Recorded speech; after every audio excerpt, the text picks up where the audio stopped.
Nicholas. Hello, Tyson. How are you? I'm good, buddy. That's excellent. I'm Welcome good. all to Nick, Tys and Videotape. Welcome, people. For another week. To your movie podcast. Maybe not your only movie podcast. Maybe not. One Maybe of it many. is. Maybe it is your only one. Maybe it is your In only which one. case, I thank you very much and welcome. Thank you. I hope you also go other places to get your news because we are not super reliable. But we're hell of a lot of fun. We're not exactly hot off the presses either. That doesn't mostly, matter. yeah. We're a hell of a lot of fun. That's all you That's need. it. We are fun. Yeah. Today, we are having a big old chat about Good Lord. Terminator 3, Rise of the Machines. Yeah, man. We decided to, get Dial stuck it into back. some Terminator action. And what better way to start than with... With the lowest rated one. Yeah. Is it the lower, or do you... Is it the worst one? That'll be is a it discussion. Salvation? What was the other one? Worst rated on IMDb, do you mean? Yeah. Oh, Is it Salvation? No, I reckon Genesis would take that. Oh, We'll have a I bit of a need to- check-sies yeah, at we'll some have point. a look at some point. But yeah. my money might be on Genesis because nobody liked Genesis. That's true. But before we do any of that nonsense, Nicholas, I'm going to tell people where they can find us. that would be wonderful. That's all right. So, ladies and gentlemen, if you're listening, if someone's got this playing in the background while you're typing away, punching in data, and you're like, oh, what's this? We are Nick, Tys and Videotape. We are a podcast, and you can find us on iTunes and Stitcher and TuneIn Radio, and basically anywhere where you can find a podcast. Yeah. But iTunes is the main one. iTunes, we'd love you to go to iTunes. So if we are your only movie listening podcast, and you haven't written a review for us, I think that's I'm going to put out a bit of a special request this week. Oh, In the sense that if you haven't yeah. this is the week that I would really love to see some extra reviews up on iTunes. Please. I feel like this episode will hopefully hit some fans, some yeah, Terminator fans. Totally. Might hit some raw nerves. And some of our, regular, very committed listeners that it's so great to see just the regularity of some of our figures, just That's the true. way it stays. Yep. And that's awesome. If you haven't written a review yet or given us a star rating, Please jump on, people. this week, I'm going to set a challenge. Make it this week. At the moment, we've got 16 5-star ratings. That's insane. Which is really great. That's awesome. That's great. If we can hit 25, I will, I don't know, throw party poppers and pop a bottle of champagne on the podcast. Oh, nice. I Okay. guess. All right. I All right. guess. That sounds good. And while you're there, if you want to just chuck a little, this is rad, enter. It has to be one sentence. It can be one sentence. One sentence, that's all we could, make up a cool saying or something. Yeah. Or say your favorite segment or favorite episode or anything like that.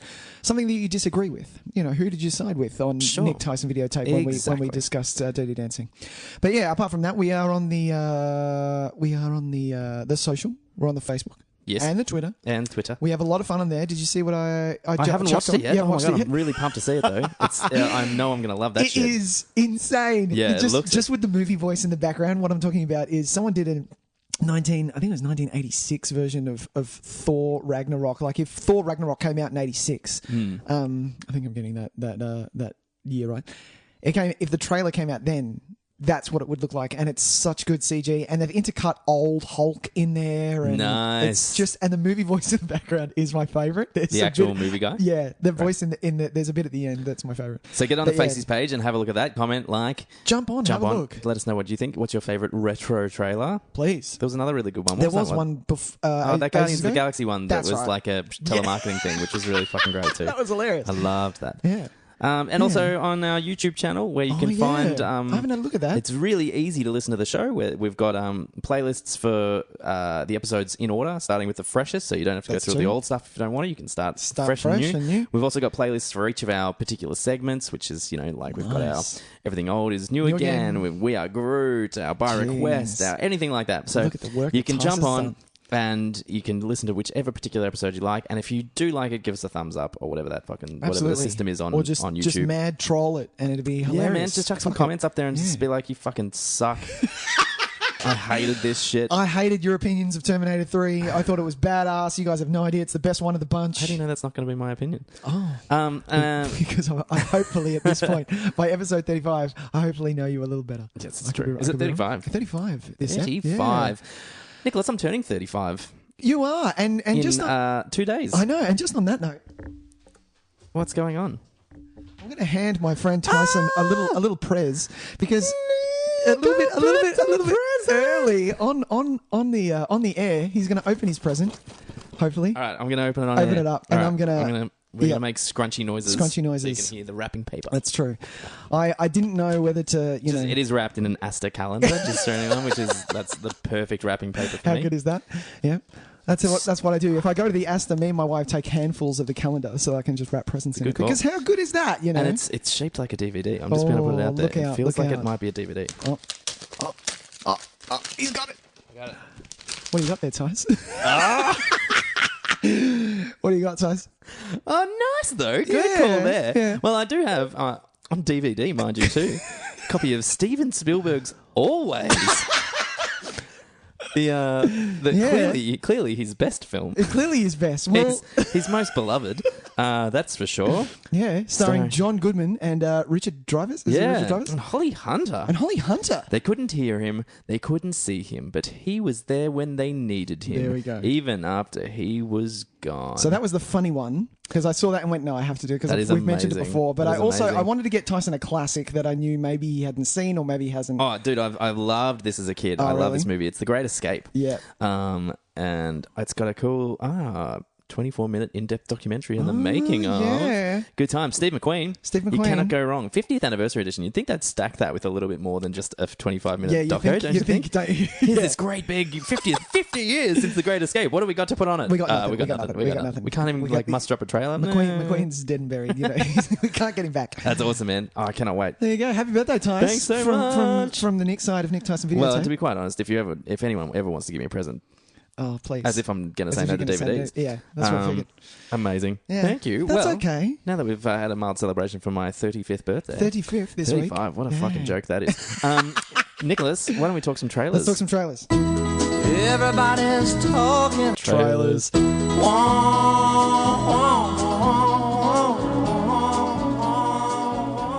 Okay. All right. Shall I go first? You can go first, Nicholas.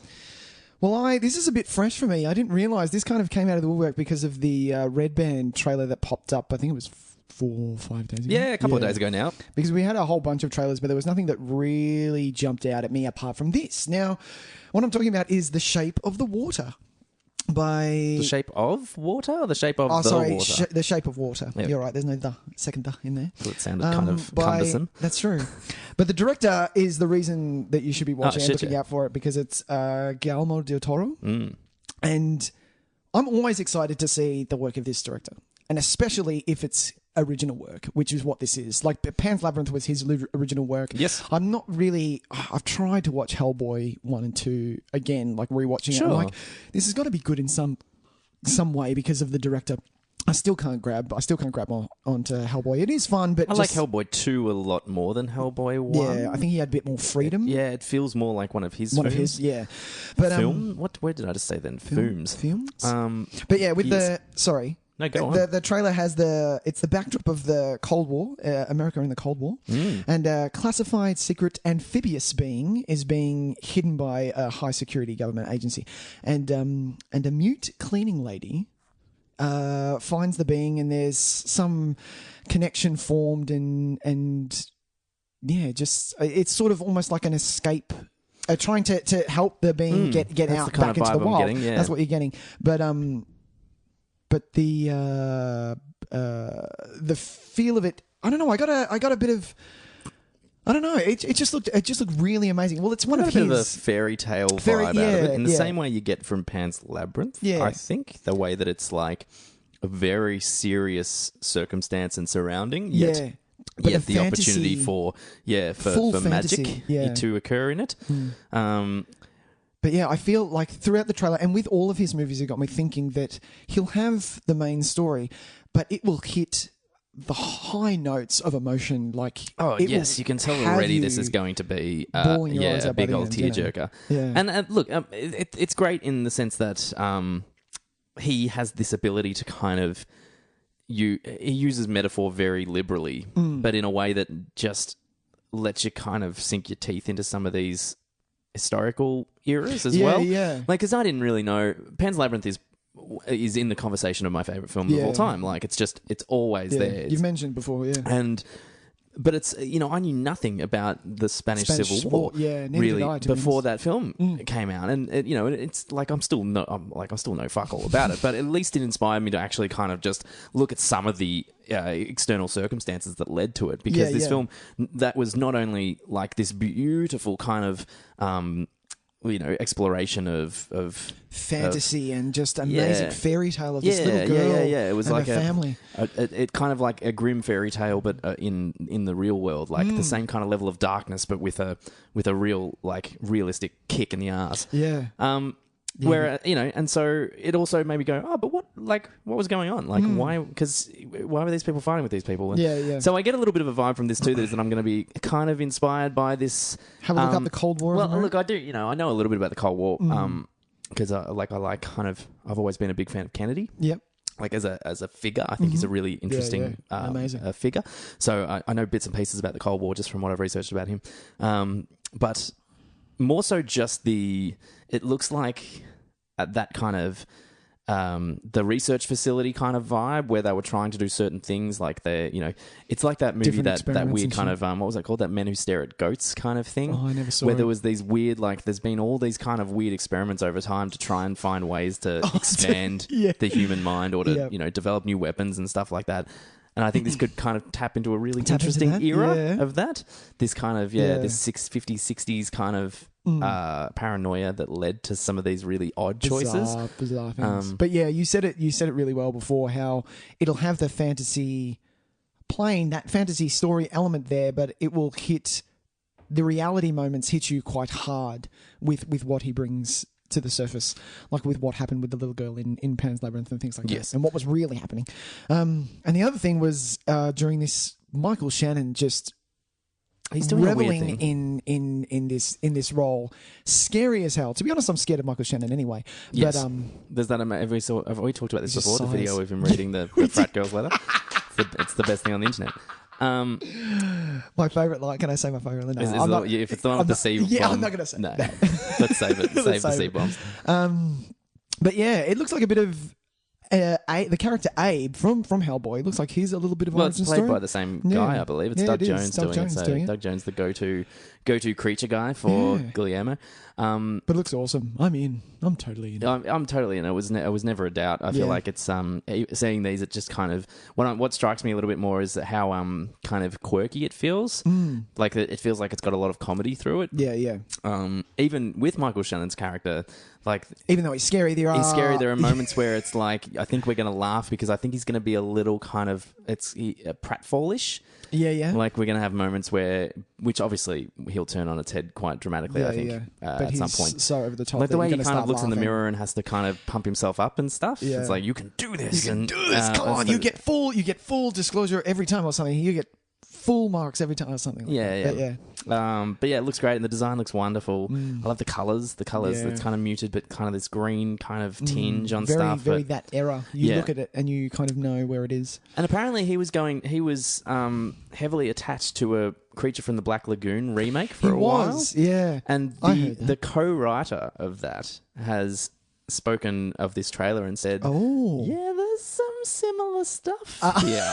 Really? So after that didn't come through, it seems like he's kind of gone, do you know what, I'll just fucking make it and just call the creature something else. He's gotten that a couple of times. He was down to do The Hobbit, wasn't he, before Jackson jumped in? He was there, he was filming. It was all happening. It was going to be 2 films. He was all on top of it, but then something happened. I can't remember exactly what happened. Which I feel it's creative. Because he is so creative and he likes it a certain way, you can kind of tell that. And, if you look at Hellboy 1 and then 2... Imagine, like, his world of, like, what could have happened with those fucking Hobbit films. Exactly. Do you know what I mean? Like, imagine seeing Tolkien's world through his eyes. It'd be totally different. They would have been totally different worlds, though, which probably... Maybe that was half the reason, because they needed consistency between the 2 franchises. Did they, though? Like, this is just another take. Yeah, true. I guess so. It's like having... Harry Potter 1 and 2 and then 3, which is completely different. Completely different. Good point. And I don't even hate those Hobbit movies at all. I haven't touched them yet. I will do them. The extended editions of want to do them in one sitting. The first and second one are make them reasonably good films. Yep. The third one is pretty hard work. Yeah, right. But I didn't know why. Really great moments in each of them though, which is a shame. Why not just make it 2? Come on. It didn't need to be. It didn't need to be 3 for sure. Yeah. But there you go. Shape of Water. Guillermo's next. He's taking on the Disney as well, like we said last week with... what was that? Who did we say last week is doing a Disney? Oh, he's doing Aladdin. No, that's Guy Ritchie. Yeah, it's Guy Ritchie. But he's doing Pinocchio. Ah, no shit. Yeah. Yeah, so that makes that'll sense. be scary as hell. Yeah. I don't know how I feel about that. Yeah. Well, very good. So what did you watch? Sorry, what was your trailer? I'm just going to talk really briefly about the trailer for Red Sparrow. Is it called Red Sparrow? Oh, Red Sparrow. Yes, I watched this. Oh, no, I was going to talk about something else. You were going to talk about the commuter. Yeah, fuck the commuter. Fuck the... No, okay, so very briefly I'll talk about the commuter. The commuter was good. The commuter looked all right. No, Go on. I don't know. I'm glad that Liam Neeson is retiring from action films, or as is his claim. Really? Well, because I feel like we're kind of missing out on one of our great dramatic actors giving great dramatic performances. He's kind of at that age, like he's at peak actor age. Do you know what I mean? Where he should be doing like some really heavy, deep stuff and Daniel Day-Lewis knocking it out of the park, man, because he's fucking great. I think why he's come out and say this is because companies have jumped on. They're milking the Taken bandwagon for all that it is worth. They're like, Taken did insane amount of money. Let's just churn them all out. But nothing has made Taken money since Taken. Of course not. Like it's a trend that has failed from day two. Yeah. One good day, and then, exactly, from Taken 2. And everyone was like, yeah. Taken 2, really? Yeah. That's a bad parenting. I think I even saw Taken 3. I did. I saw it on a plane. Yeah, that's where to watch that movie. On the tiniest screen possible in the worst conditions. Oh, can we just, sorry, before you jump in, has there anyone said to you, oh yeah, I watched that on a plane, and you've gotten angry because they've watched it on a plane and ruined their not specifically, but I could understand that occurring. There's someone's watched, because I'm such a big Fincher fan, and they watched Girl with a Dragon Tattoo on a plane, why that is an option to watch on a fucking plane is beyond me. Kills a lot of time. But it's long. No, that's not the point. There is hardcore adult themes in that movie. But True. But yeah, you watched on a plane. I was like, no, you ruined it. I remember I tried to watch Demolition Man once on a plane because I was like, do you know what? This will help me kill 2 hours Demolition in a really Man. fun way. Yeah. But they bleeped out all the swear words.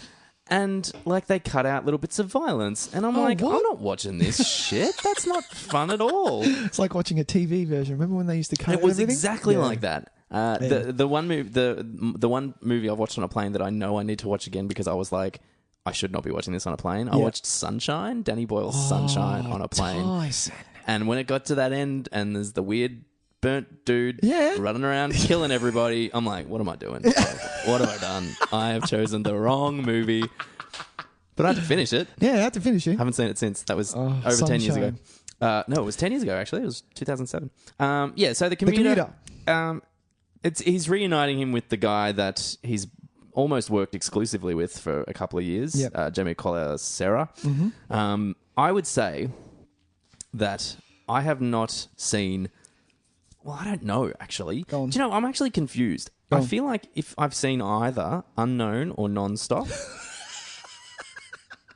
That's the thing. They're merged together. They look like the same fucking film. I've definitely seen Run All Night because I watched it because it had Ed Harris in it. And I was like, I like Ed Harris. How many are there? And that was okay. Right. What else? What else is there? I don't know. I'm not interested in this movie. I like Maggie Gyllenhaal. I like Maggie So Gyllenhaal. it looks just like it kind of looks a bit Hitchcockian. It does, doesn't it? It's got a bit of a vibe. Well, is it just the train? Is that what's doing it for me? I think the poster as well kind of inspires a little bit of psychological thrillerness, but also kind of retro kind of thriller. Sure. Something happens on a train. The plot is very vague. It is. Because she doesn't even explain what... So Maggie Gyllenhaal is on this train. Talking to... Wait. It's not Maggie Gyllenhaal. It's Vera... is it Vera Farmiga? Farmiga. Holy shit. Sorry. Vera Farmiga. Thank you. Do you know what? I was actually... I watched that whole trailer thinking it was Maggie Gyllenhaal. It is. It's Vera Farmiga. That's hilarious. Holy shit. I love Vera Farmiga. Yeah, she's great. Wow. I've never realised how similar they look until this second. There you go. But yeah. So she gets on the train. Mm-hmm. Tells him something about how she likes watching people or studying people. It's fucking weird. Says you have to do something and I'll give you $70,000. We don't know what it, or some fucking whatever. The amount of money is clearly irrelevant. Sure. Doesn't tell us what for. Just says do it. Yep. And we're like, but what do you have to do? We don't know what he has to do. What he has to do. And then there's action movie shots of things And like then, quick cuts It's a and collage of to police and to him running and then to then he's bleeding more a little police and bit, yeah, saying, exactly. "What the And then fuck?" he's And then looking train at going them. past. Exactly. And it's just kind of and things like they've set me up and all this kind. And I'm like, but what is going on? Yeah. Like what? Because this is the example of a trailer that is so vague that it's actually had the negative effect. Yeah. Where I actually come away from it and going, well, I don't give a fuck. I don't want to see that movie because Yeah. you haven't teased anything. You haven't dropped any kind of like nugget of information to get me hooked. You've actually just confused me. Exactly. And I'm like, well, that's, because we bitch and moan about too much being in trailers. Yeah. But the fact that they didn't even mention like what mention stuff. Hook us in at least. like give us something. Yeah. Like give us like you have to, I don't know, kill this person or you Yeah. have to, you or have this to person turns out to be the you have president's to, daughter yeah, or something. you have to find out who this person is, Yeah. or or some kind of like something. it turns a bit more kind of violently, or I don't know, like just give us something that I honestly, Yeah. and even from this synopsis, Yeah. a businessman is caught up in a criminal conspiracy during his daily commute home. I'm like, yeah, okay, I got that. Yeah, great. Yeah, Thanks. great. Only because when it's this guy who isn't exactly striking 100 for his films, they're all pretty generically okay action films. Yeah. You got Liam Neeson, who can be accused of kind of just doing the same Ringing it thing in. now for Yeah. 10 years or so. Yeah. They are the kind of times when we do need a little bit more. We need something that we can hook our teeth into. We're not looking at, like, if this was a trailer for a Fincher movie or something like total that, difference. I think we would give it far more kind of leeway, because it'd be like, all right, it just showed us enough. We know what kind of environment we're dealing with. But this guy's no Fincher, so we don't kind of give that same credit yet. Yeah. So it does nothing for me. It needs something. It does nothing for me. something. Anyway, watch it though. Watch the trailer. Have a watch. Let Have a us know watch what of you it. think. Have a watch of it. And if I missed something and I'm clearly just dumb and I haven't seen like the No, plot of the movie you is haven't. clearly there, please let me know. You haven't missed anything. You haven't missed I anything. didn't think I did. We had tons of trailers. though, Sam Tys. Neill's in this movie. He is. Yeah, I saw that. I love Sam Neill. Sam Neill. So good. And Patrick Wilson? Yeah. God, he's had an odd career. Yeah. He never quite... Patrick Wilson. Do you know what I mean? He never Yes, yeah. never quite exploded. We never had like What happened to him? the Patrick Wilson movie. Yeah.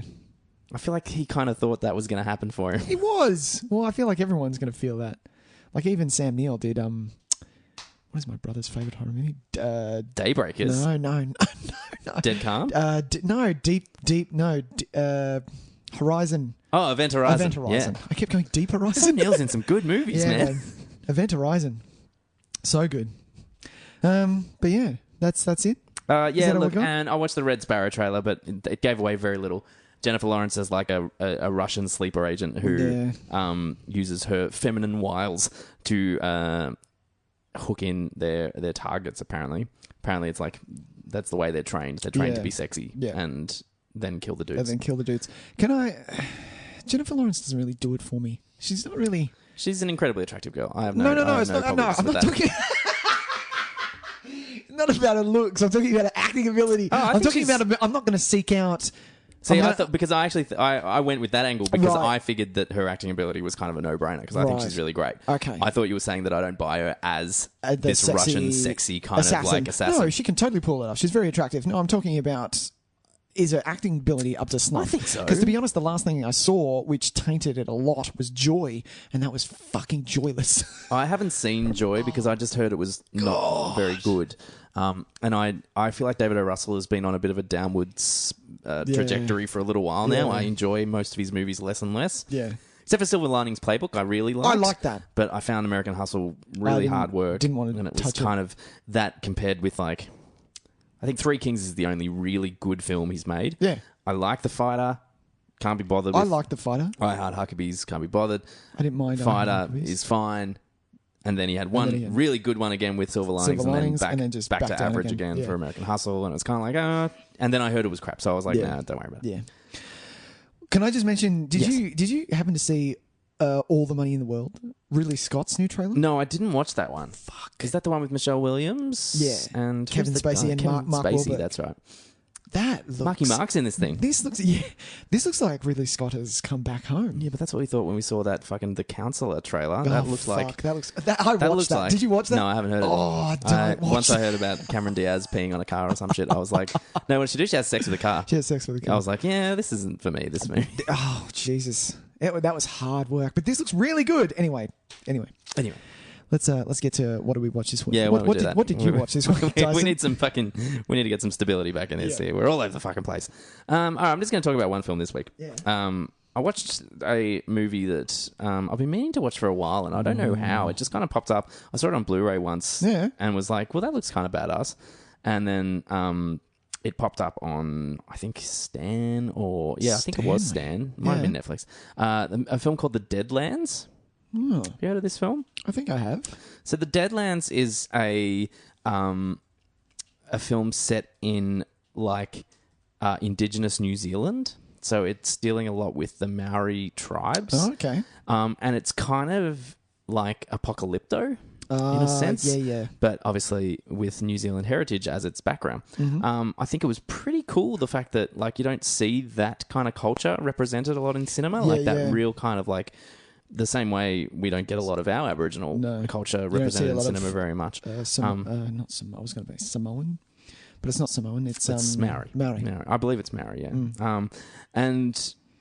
yeah. But what I really dug about it is that they didn't decide, we want to do a movie and kind of set it in, traditional with the traditional Indigenous Maori people. Yeah. They didn't try to make it like a dramatic piece. They went, no, but we're going to make a fucking action film. Right. And that was kind of cool because it's made fairly cheaply. You can tell that there's not a lot of budget here. Yeah. But it's really intense, really fun. The performances are kind of broad but really great. It's about a young member of a clan who is kind of just becoming the age of a man that they kind of call, yes, you are now a man. Oh, yeah. Who his whole tribe gets slain by this warring tribe. Yeah. Who are trying to start a war. They set him up basically to find a reason to kill all these people. Yeah. He escapes and flees to the Deadlands, which is this cursed land where apparently a monster lives that eats all these people. But what he finds there is not a monster, but actually a man who has lived there for 40 years who basically just kills anyone that comes into the Deadlands. Right. And he comes and begs him for his help and says basically, I reckon you can help me kill these guys that killed my tribe. Right. And I think you helping me do that will give you the salvation that you need so that you can die peacefully. Wow. And he goes, all right, let's do it. So it becomes this kind of this two-man team trying to fuck up these guys. And it's great. Cool. It's really, really when is great. This set? I couldn't tell you when the year of it would be. It's pre-settling. Pre-settling, so they're... cool. I don't know when New Zealand was settled, so... Okay. So they're almost... Slightly after us, I guess. Maybe early... So it's got that almost Native American feel to it. Yeah. Well, I mean, it's most... Like I said, it's most similar to Apocalypto in its kind of vibe. It's that kind of... it's that kind of vibe. Everyone's very primitive weapons and primitive kind of outfits and stuff. But the action scenes themselves are really well handled. There's a little bit of CGI blood, which is a bit disappointing, but at the same time, it's like, well, you're on a budget, I understand. Possible, yeah. It's used kind of sparingly and it's kind of fun. But I loved the characters that populated this. They could have been really one-dimensional, but they're not. They're really great characters that you can kind of dig your teeth into. And the fact that they're kind of complicated characters too, especially the character of the warrior, who is the main dude, the guy that lives in the Deadlands, who is a really kind of grey area character this whole film, and you never really get on his side. They never really give him that, oh, you're all right, mate, kind of turnaround. He still is always kind of a fucking asshole, right? But he just kind of hangs around enough that you're like, I don't know how I feel about you. I can't help but not like you, even though you are a horrible person. Yeah. So it just brings kind of this level of complicated characterization to it that worse movies just wouldn't bother with and stuff. So I kind of dug it a lot. Yeah. It's not too long. It's violent as fuck. So if you enjoy kind of seeing a bit of that kind of the same way Apocalypto was in that kind of way that gets you right in the gut. It's well worth it, and I dug it. Decent. Excited to see what this guy Toa Fraser, who is the director, weirdly enough, he directed before this. He directed the film Dean Spanley. Do you remember that movie, Dean Spanley? Dean Spanley. It was a Peter O'Toole movie. Oh my God, I do remember this. Yeah. set in Edwardian England. Wow, what a right. So this guy directed that, and I'm like, what? The fuck? Where did that come from? Wow. But then from here, he's gone on to do some TV shows that have actually like Penny Dreadful. Into the Badlands, which I've heard is really awesome. The Shannara Chronicles is awful, but it's it is what it is. Yep. And the movie 6 Days, which is apparently coming out quite soon. Nice. Which is got to do about a kind of a terrorist attack on an embassy. I remember seeing the trailer and it looked kind of interesting. So he looks like he's got some chops. So I would recommend The Deadlands. Get on it and give it a watch. The Deadlands on Stanley. I can't remember what it was on, to be honest. We'll double check. We'll tell you later. Yeah. Oh, decent. What did you watch, man? I finished off. I had 3 season finales. I didn't watch any movies. I watched 3 season finales. Good one. I watched Game of Thrones. Season 7? Season 7. Okay, I've got... Up to chops? You got nothing? Nowhere near it. Nowhere near it. All right. That's the least I'll talk about it then. I'll talk a little bit. Yeah, go for it. I mean, I actually don't really care that much. Yeah. And that's my gripe. That's the thing. Like... Game of Thrones, I've kind of gone off. Everyone's still, can't wait, and it's not. There are other TV shows, to be honest. Like, but this season is different because this is the season to split away from the books. This is the writers doing the right. It is, and I've heard that's a big complaint of a lot of people. I think it's great. Oh, okay. I think they're writing it for television, which is a bonus because the last 2. So this is season 7. So 6 and 5, I was bored. Like everyone saw Jon Snow's death come about, and everyone was like, "Oh!" And if you don't know, wait. Are you serious? No, I'm kidding. And when that happened at the end of, what was it, 5? Yeah, it was 5. When that happened at the end of 5, that was such a way. It was such a big deal. I'm sure he'll come back. The Red Witch is still, whatever. Anyway, but this was such a great season. Everything happened. It was jam packed full of stuff. I was glued to the screen, finally watching Game of Thrones instead of, there's someone coming into a room, the other person who's in that room saying 2 sentences, and then that person leaves that room, and that's it for the scene. It wasn't. Come on, let's move this along a bit. I know that we're in. It's not jam-packed. So it was a pacing issue. It was a pacing issue for me, and this season blew that all away. This is the season that got me back on board with Game of Thrones. All right. Yeah. Especially with a lot of development with characters. It was great. It was really, really good. It was really, really good. Jesus Christ, that's a terrible fucking way. It was good. Let's leave it at that. I'm not okay. Well, I'm glad to hear it because that's kind of not that. I think that's the differing opinion for most people on this season. Having said that, I'm 2 episodes into maybe season 5, and I am really struggling to put on those extra episodes because it's like you watch an hour of television, which is basically maybe 3 to 4 minutes, with each character of importance, and. What's amazing is, yes, it is like a sprawling saga and there are all these characters, and I get that. I absolutely get that. But if you streamlined any one of these characters' stories into a television series... It'd be boring as fucking shit. Well, apart from maybe it would be over Arya's. it would be over in an hour. Yeah. Like, I actually think, like, what's amazing is these people that act in this show have the best deal of all time. Oh, yeah. Because their call sheets would be like, what are we filming today? Nothing. All right. Well, I'm in the middle of fucking Romania. I'm going to go, you hit some bars and shit. Yeah, I'm going to go see Romania. Like, when do I have to work again? Sorry, I've got 2 scenes to film for this episode. I'll see you in a week and a half. Yeah, exactly. Where's my money? Whereas season 8, this season is 8? No, 7. 7. This is where it's really picked up. Characters are interacting with other characters finally. You're finally getting a lot more meatier scenes. And the fact that it's 8 episodes, not 10... Always better. Bang with a plus. Always better. Bang with a plus. It'd be really interesting to see what the book does if he finally writes it, or if he just says, "Do you know what? The show's finished." No, I think he's come out and said, "No. The show is now of its own, and I'm writing it a different way." Sure. I think that's what he's come out and said. So I wonder what people will consider like. Oh, there'll be people. No, it's original. It's coming from him. It's people. Of course, you'll have people go, "No, I prefer the TV series." Do you reckon it would have been better for him to just wait? And do it like... Oh, do it as... Like Twin Peaks style in 10 years. Like No, because those actors will be dead. Oh, no, they won't. Some of them. But not all of them. So you reckon this is better? This is a better choice? Is better. I think this is way better. Do you think this is cashing in on the fact that they know they've got a cash cow for a certain amount of time? No, because I know for a fact that there are spin-offs in the works, obviously, because the amount of money that this thing has made... That's what I mean. It's a cash cow. They don't want to lose it. But not only that... My reference is Fantastic Beasts and the Harry Potter. Yes. That movie was written to be a film. Right? Yes. And that was so much more enjoyable. Okay. I take the same thing for this season of Game of Thrones. Sure. It is made for television, just as Fantastic Beasts were made to be a film. Like it's just so much more entertaining. Yeah, sure. I think it's an interesting predicament because I can't think of any other source material that's in the same position. Yeah. That we had so much source material to work with, and then because we ran out, exactly, went on and carried it on while someone else then took off and did their own, like, so the original, right? Like, I can't think of another occasion of that actually happening. Yeah. And I think that's kind of interesting. Yeah. And I don't know how I feel about it. Just in as far as like what you're saying is probably true. It is probably now more designed to be a television show as opposed to an adaptation of a book series. Yeah. And that, for that medium, perhaps that works better. But Sure. there is a strange.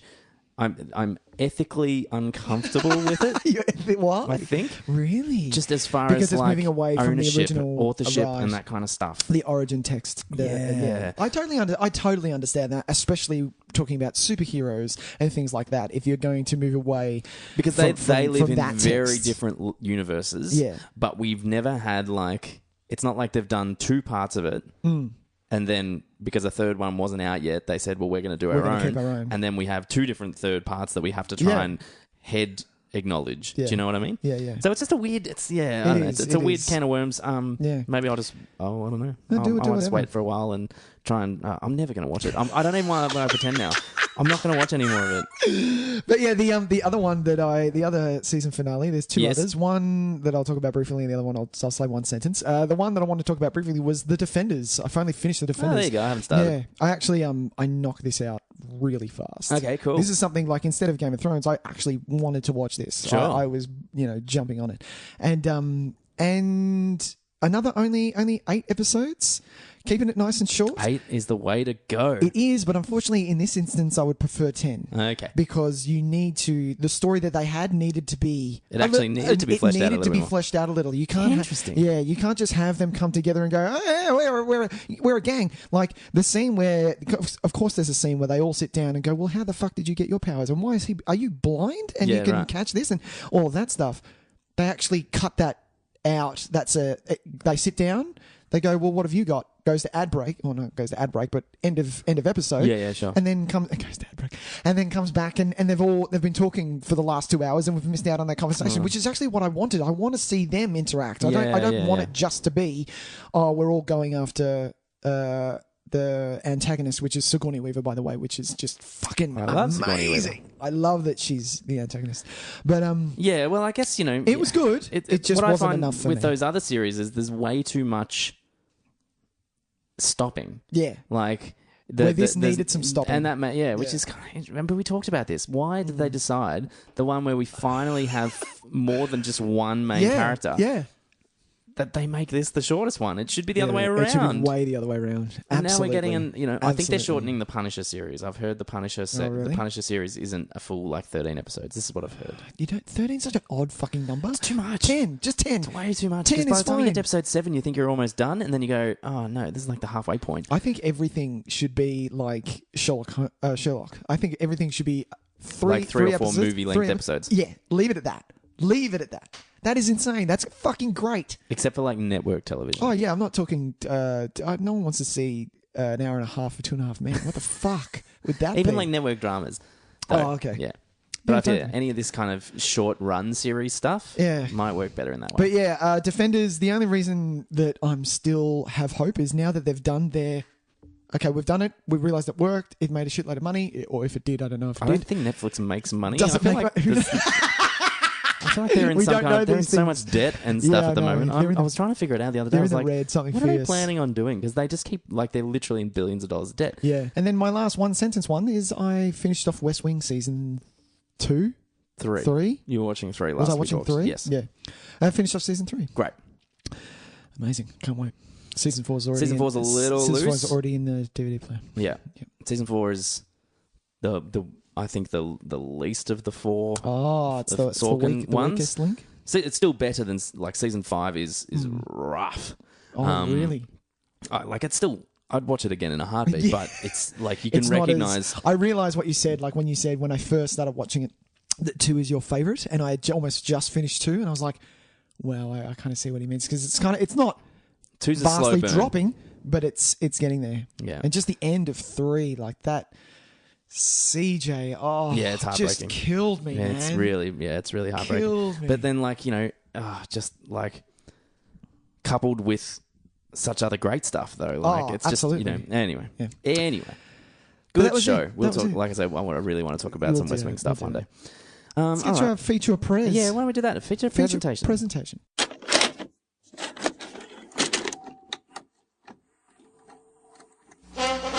And now for our feature presentation. Hi, Tys. All right, here we are. Didn't have my microphone in front of my mouth. That's useless.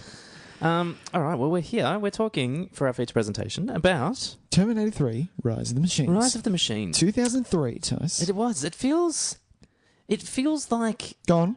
It feels like it's not as old as that. No, that's true. But at the same time, it feels when you watch it, like does it's feel the old. oldest thing in the world. It's so true. Like, it's so... When you watched it, you were like, oh, wow. I had a really strange kind of time warp experience watching it this time. Yeah. Because I've watched this a bit. Like... Right. Nowhere near as much as I've watched... 2. Terminator 2 I have watched so many times. I had that as a VHS nice. as a kid that I taped from a fucking rental. I did like the 2 VCR setup. Yeah, I was old right into school it. burning.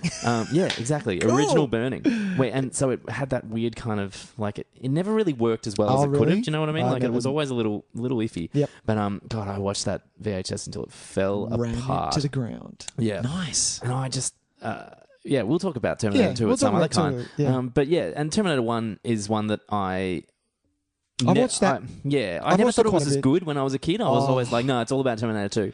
And as an adult, I'm now like, no, Terminator 1 is fucking great. Yeah. Absolutely. I still think Terminator 2 is it's the best. The better film. Please. I could have the argument with somebody and I would listen to them.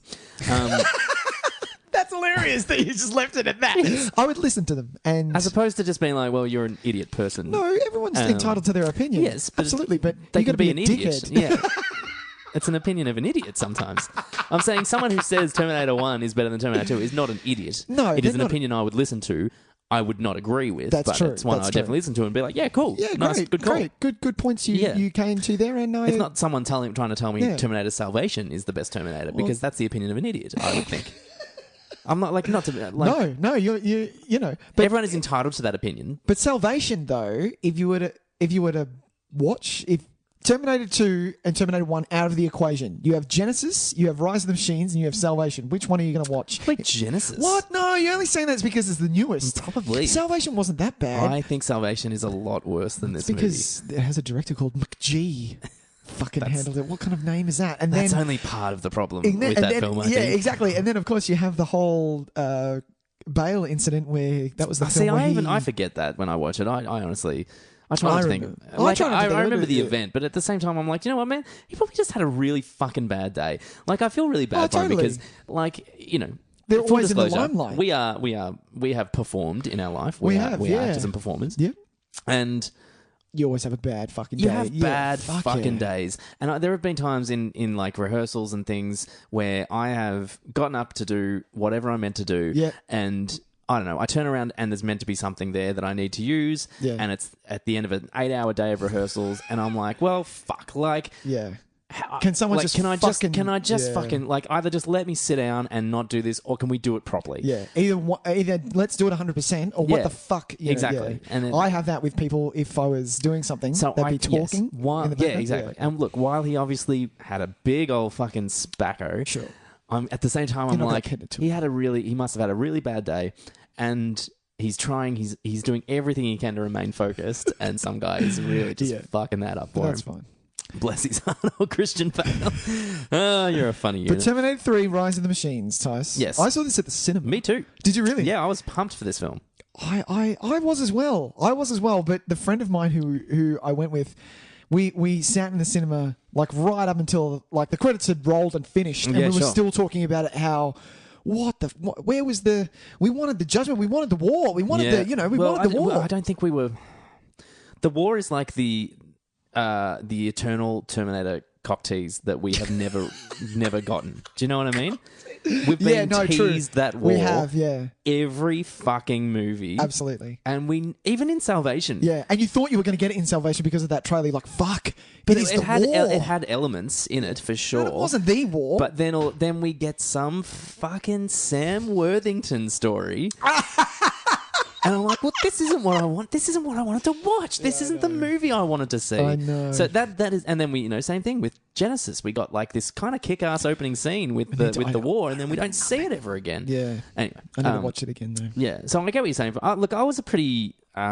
I've been a bit of a long-time defender of this one. Right. Oh, really? Not in any kind of like, hey, it's a secret masterpiece way, because it's not the case at all. Right. I just think it does have some elements that I think it's trying to do something, and it almost succeeds. I think its problems far outweigh it. Right. That's good. Whereas Salvation for me doesn't feel like an attempt to do anything really, other than I don't know, just be like depressing and like, I don't know, like at least take it to another world and then don't concentrate on the. At least this had, while it is almost a carbon copy of Terminator 2, it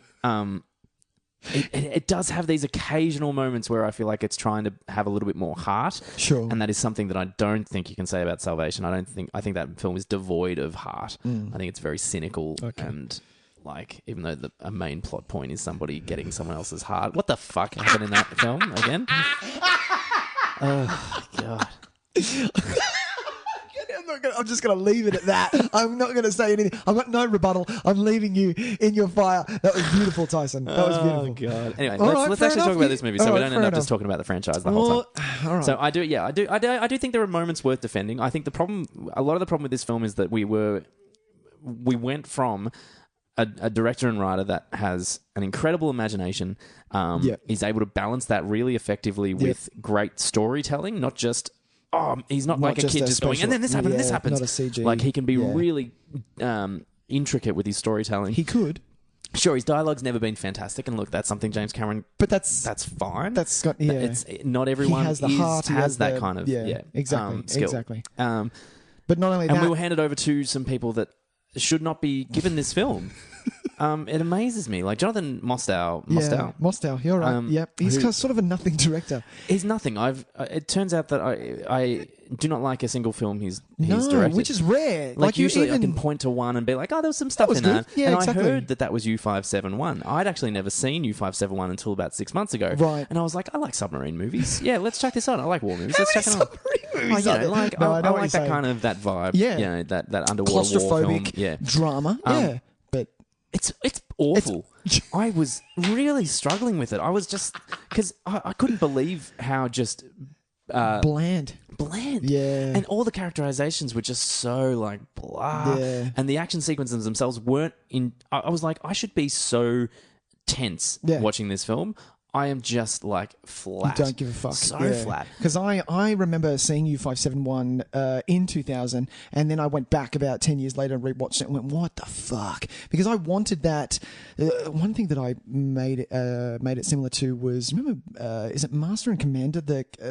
Oh, yeah. So that for me was, I love that movie. I've only seen it once. Yeah. I saw it when it came out and I loved it. I loved it because it was never been drawn to watch it again. No, it was so claustrophobic. Even though you're on a ship, but it was so claustrophobic and it was very isolating. Yeah. And that's what I thought U571 was. But no, Jonathan Mostow, he's like the poor man's Brett Ratner. Not that I want to bring up Brett Ratner again, but he's like a poor man's Brett Ratner. The one thing I will say for him is he doesn't appear to... It doesn't feel like he's doing gigs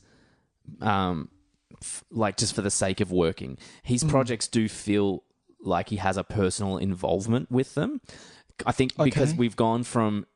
after Terminator 3, he goes into that Surrogates film. Yeah. So he clearly has a kind of an affinity for sci-fi kind of ideas. Yep. And like with U571, it's kind of like, I want to make a specific kind of action film. Like it doesn't reek the same way Brett Ratner stuff reeks to me. Like, now I'm going to do this movie. Now I'm going to try my hand at this one. Oh yeah, I'll give that a fucking crack. And then I'm going to do another Tower Rush Heist. Hour. Bring it on. Sure. Why not?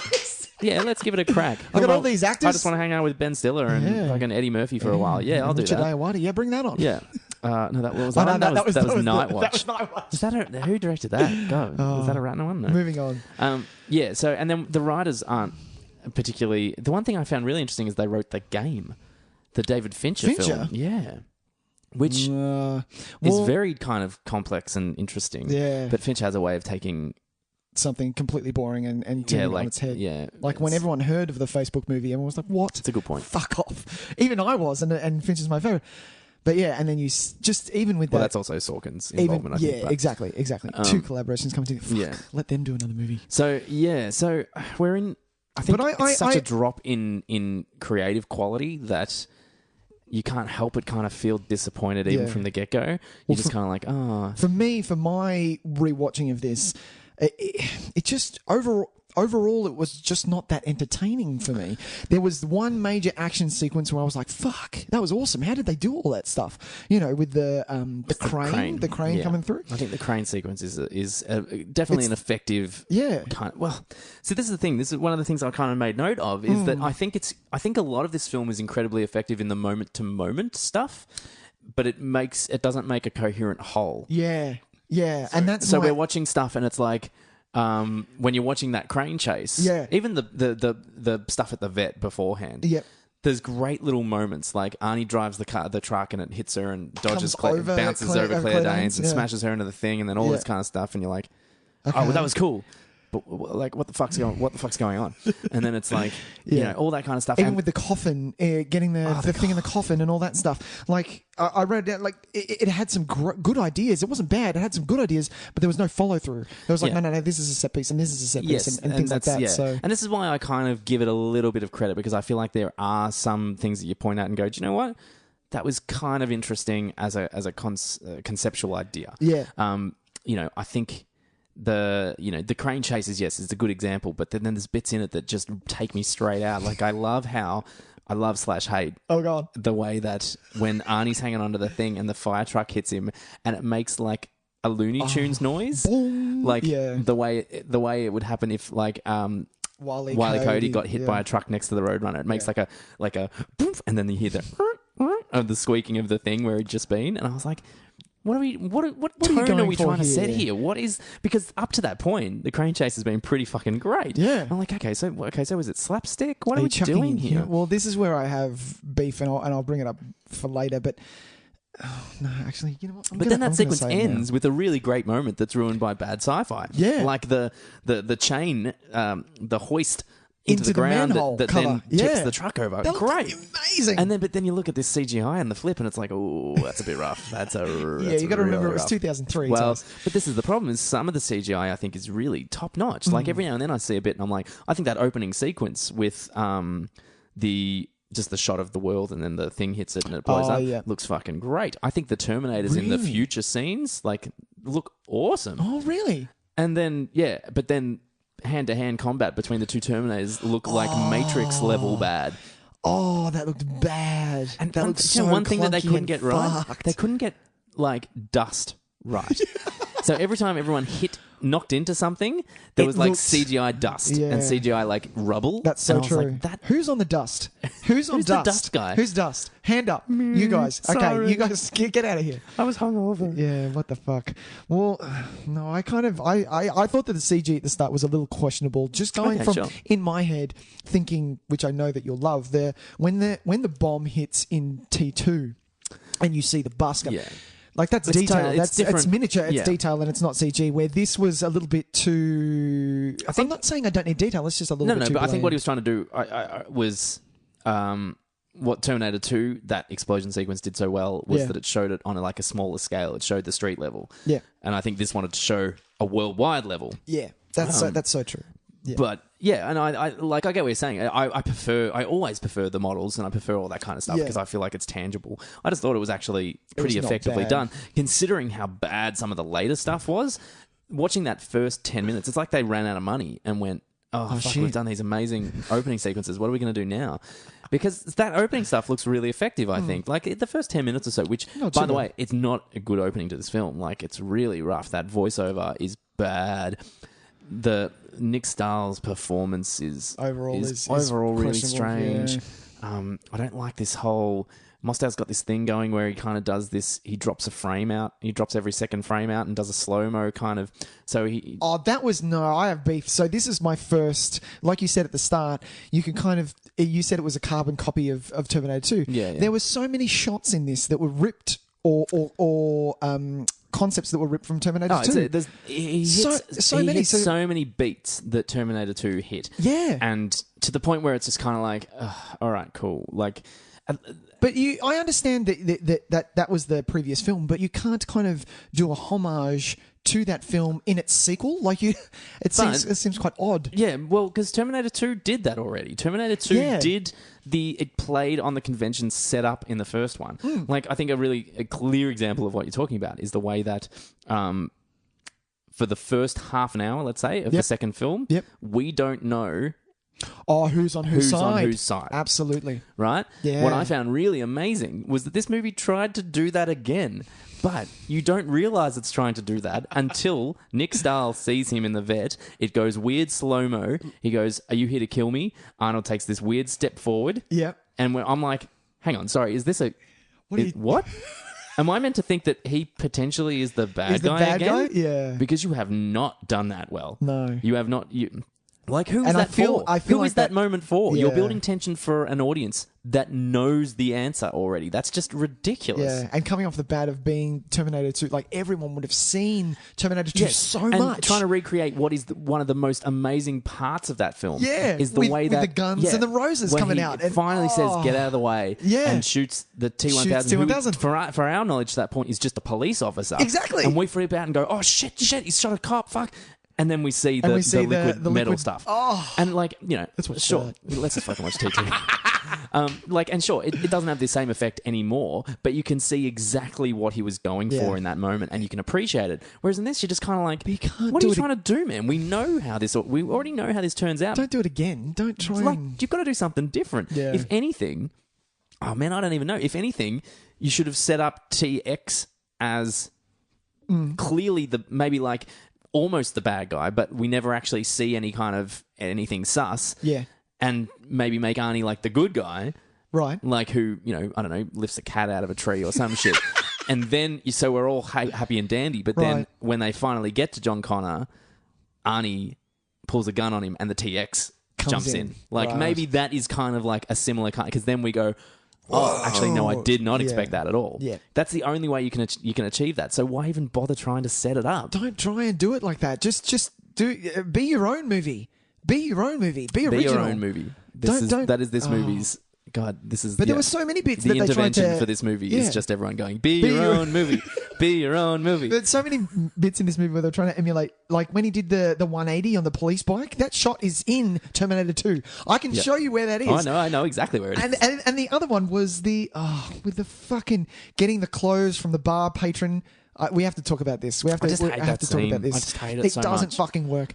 He gets I understand that you're going for comedy. He gets his clothes from a male stripper. Sure, make that funny. But the fact that he gets out, he looks decent, and then he pulls out the fucking Elton John glasses and puts them on.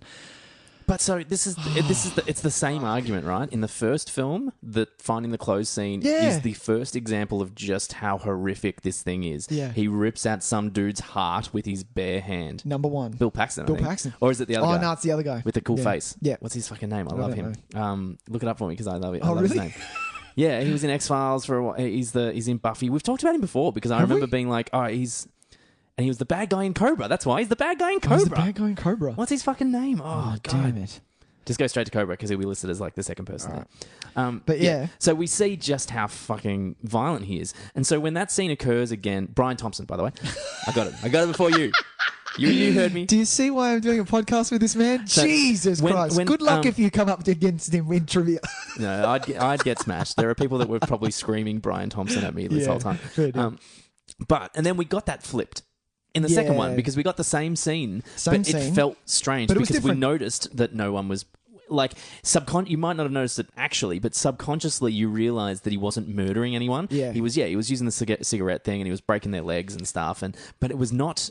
The violence was different. Yeah. It had a different vibe to it. Yeah. And so we've done this. We've played this scene flipped on its head already. So what are we trying to... There's only one choice left, and that's parody. But do you really want to do that to your film? Yes. Because it makes it so... weak. Yeah, it ruins him as a character. Yeah. Especially because he's supposed to be the Terminator, from building his character up and they're supposed to be, if you go through the movie, I'm sure the nerds will correct us, that these are different Terminators from Terminator 1 to 2 to 3. Yes. But that character is, with no sort of the ins and outs of that character, you can't have that character grow. They're different characters. Does that make sense? No, and you're right, they are different characters, but at the same time, they need to... show some consistency. But you can't, some kind of consistency be nice. as an operating it's a Terminator. system. He can't be nice. I don't need nice. He can't be getting cats out of trees. So this is the thing. So we talk about how... so the first one, he was obviously programmed by Skynet, and the second one, he was programmed by John. He was reprogrammed, yeah. Yeah, and now in this one, spoiler alert. Oh, spoiler alert. Well, it's not really, because fucking whatever. And I want to get to this scene because it's awful. But it's programmed by Kate Brewster, this new character invented for this film. And it's the worst name for Arnold Schwarzenegger to say. Are you Kate Brewster? Brewster. Are you Kate Brewster? So can we assume then that the reason why he's slightly... more comedic is maybe because of the programming of Kate Brewster? I'm not going to try and flavour it like that, okay, Tyson. Sure. I'm gonna put it down to bad fucking directing. Oh no, look, 100%. It's bad writing, bad directing. I'm just trying to headcanon a little bit and think, maybe it's because it is programmed by Kate Brewster. So maybe he is a little bit kind of more... That's true. He's more susceptible to human stimulus. Yeah. Like the way the guy says, talk to the hand, and he does it. And like, whereas in the first one... wouldn't even acknowledge it. He wouldn't do that. He would actually just push the guy out of the way. And the second one. So maybe she's programmed some kind of like take things literally kind of device. Yeah. Anyway, but that's, you've got to explain shit somehow. Let's, I want to talk about Kate Brewster for a little bit. Why don't we do that? Okay. I've got nothing. Yeah. She's nothing for me. Do you know what's really disappointing? She starts off really strong. I think she does, doesn't she? The first sequence where she's buying presents, she's talking to her dad. Is that what you're talking about? Like that stuff's fine. Yeah, like. Oh, but her and the vet. Her at the vet. Yeah. I think she's not she comes too bad. across as a really strong, capable person, and then spends the entirety of the movie as a screaming lunatic, basically. Until one moment at the end where she picks up a gun and shoots and just goes nuts. And it was just for that line, though. I feel it was just for that line, and which was pathetic. The way he delivers that line. Because the whole movie stops was for him to fucking like say it's it. Sexy, and I'm like, he's like, you remind me of my mother. Ugh. Fuck. I'm like, dude, just calm down. You have a full erection right now. Do you have a boner?